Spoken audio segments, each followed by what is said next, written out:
Olá, quem é o gestor do desenvolvimento de territórios no Brasil? Quem somos nós, enquanto gestores de organizações, interorganizações e instituições voltadas aos projetos do presente e do futuro? Nesta unidade, vamos compreender como se evoluiu do conceito da organização tradicional, modelada pela chamada administração científica, nas fábricas e linhas de produção fordista, no início do século XX, aos conceitos de interorganização e gestão do final do século XX e XXI. Identificaremos também os desafios e competências necessárias ao gestor social do desenvolvimento territorial, bem como apresentaremos questões para refletirmos sobre as práticas. São objetivos da unidade 2. Compreender interorganizações e instituições como criações sociais de alta complexidade, articulada por poderes transescalares, interesses convergentes ou em disputa, na formulação de políticas territoriais como a de habitação. Identificar estratégias de gestão na solução de problemas de desenvolvimento territorial de forma crítica e propositiva, com o acento social. Formular proposições para a concepção de diretrizes e ações traduzidas em programas e projetos de desenvolvimento territorial. Identificar competências do gestor de territórios. A trajetória da humanidade é marcada por organizações, desde a família até as organizações internacionais, como a ONU, as Nações Unidas, e empresas transnacionais. As organizações mediadas por tecnologias digitais, como startups, hubs empresariais e smart cities, são evolução destes modelos. Tradicionais fabris, originadores da indústria automotiva de inspiração fordista e taylorista do início do século XX. A organização é uma entidade territorializada ou multiterritorial que se viabiliza por ações e processos. Em essência, o termo organização remete à ordem, podendo ser simultaneamente organização e instituição, o que supõe regulação e maior perenidade. Podem ser citados como exemplos organizações e instituições religiosas, igrejas e espaços religiosos de múltiplas crenças, de ensino, como as escolas, as universidades, financeiras, como os bancos, e uma infinidade de exemplos, como os bairros, as regiões e as cidades. A nova agenda urbana, promulgada no Habitat 3 em Quito, é um plano regional liderado pela CEPAL e ONU Habitat, a pedido dos Ministérios de Desenvolvimento Urbano e de Habitações da América Latina e Caribe, e é um exemplo de interorganização de alta complexidade. Microorganizações, como um vendedor ambulante, podem ganhar complexidade no momento em que interagem e se articulam com outras organizações, como fornecedores, clientes, órgãos públicos reguladores. Nesse sentido, qualquer organização pode integrar e mesmo ser uma interorganização no momento em que atua em conjunto. Como se configuram as interorganizações territorializadas? Governos de diversos níveis, organizações empresariais ou associativas articulam-se dentro de tramas de interesses, criando modelos de ação coletiva traduzidos em desenhos organizativos complexos, em que a ação, a regulação e a inovação contracenam e entre divergências e convergências buscam atingir objetivos, como veremos na figura a seguir, podendo representar as interorganizações como uma rede em 3 níveis de complexidade. O primeiro nível, o das organizações, o segundo, das formas organizacionais articuladas em rede, e o terceiro, das redes de redes. Como podem observar no gráfico, nós estamos entre a regulação e a inovação. E aí nós temos neste gráfico a representação daquilo que falamos anteriormente. Então, vamos observar que temos as organizações governamentais, as sociais, as empresariais, as consultorias, as fundações, os bancos, as agências, como organizações complexas, que se articulam no desenvolvimento de programas, projetos, e as parcerias as mais diversas, podem entrar aí os fóruns locais, os conselhos, as cooperativas, todas as articulações possíveis.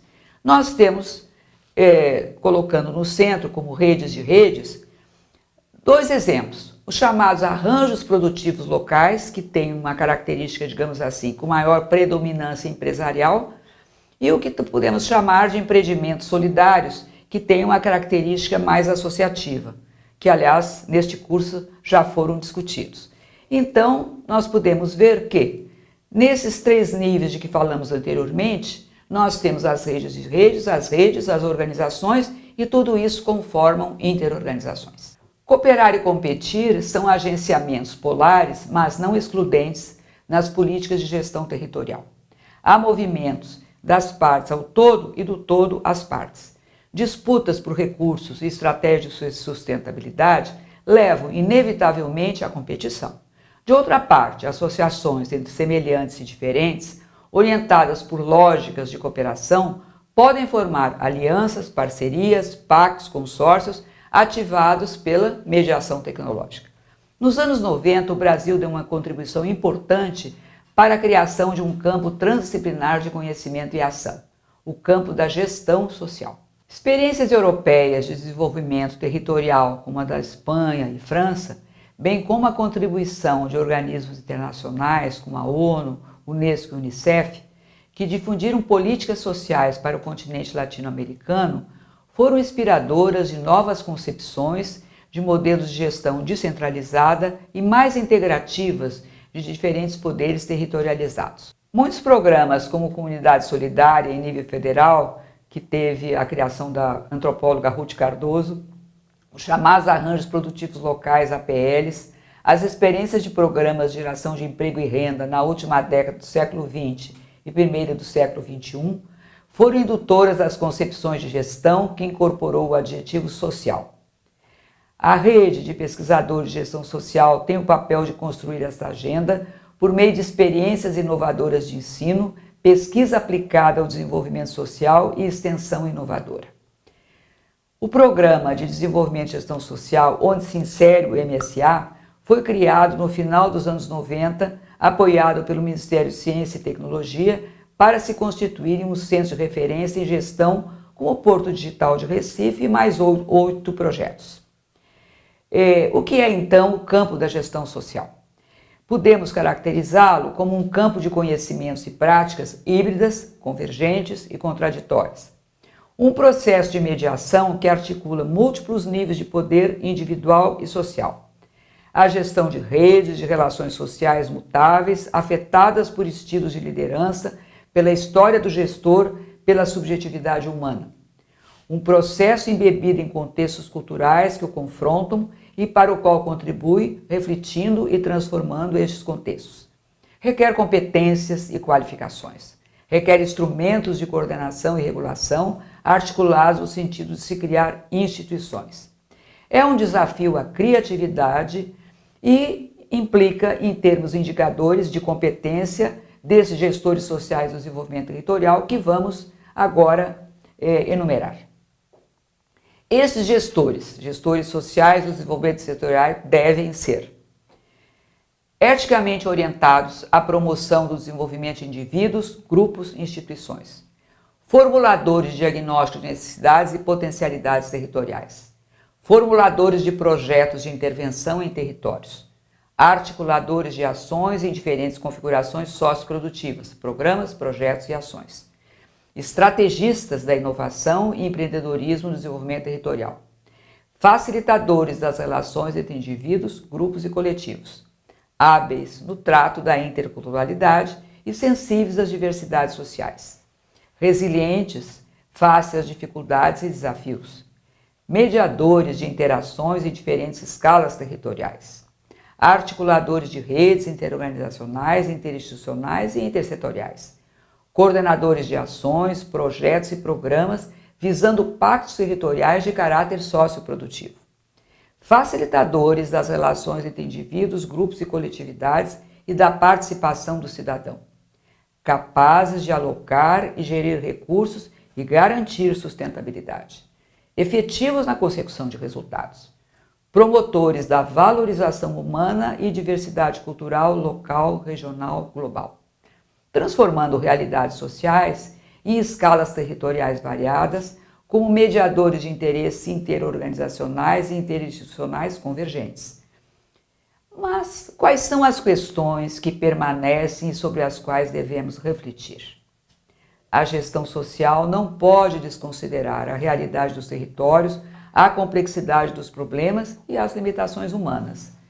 A gestão social não é uma utopia que desconsidera o território onde está sendo exercida, nem o homem que a executa. Por isso, pergunta-se, em primeiro lugar, por que tantas iniciativas governamentais, associativas e empresariais ocorrem simultaneamente no mesmo território, com propósitos e tentativas de articulação que não se concretizam e se sustentam a médio e longo prazo? 2. Por que há territórios hiperativados, com grande número de programas e projetos oriundos de políticas nacionais, regionais, locais, agências nacionais e internacionais e tantos outros com escassas iniciativas e investimentos? Então, como melhorar a competência e gestão, desde a formulação estratégica de políticos e programas até a execução, nos territórios aos quais se dirige? 2. Como aprender a gerir desde a trajetória de vida e carreira até coletivos competentes na cocriação e coevolução de interorganizações e instituições voltadas à gestão social do desenvolvimento territorial? E, por fim, o que mudou? Da gestão de organizações, aquela organização fabril, fordista, e instituições que contribuem para o desenvolvimento territorial, configura-se a gestão social de organizações, configurações interorganizacionais e instituições que atuam no território com vistas ao desenvolvimento sustentável em escalas que vão do local ao regional, nacional e internacional global. Então, concluindo, a gestão de organizações, interorganizações e instituições visando o desenvolvimento de territórios configura o campo de conhecimento e práticas da gestão social. E, com isso, se atende aos níveis local, regional, tendo sempre um conceito integrador de desenvolvimento integrado e sustentável de territórios. Isto é o que nos anima, isso é o que é o objetivo principal desse curso. Que todos entremos num processo cooperativo de aprendizagem. Nós estamos aprendendo, nós universidade, vocês Caixa, e principalmente devemos nos integrar para que o território ganhe, né, esse estágio mais avançado de desenvolvimento integrado e sustentável. Muito obrigada e aguardamos todas as cooperações, participações de vocês.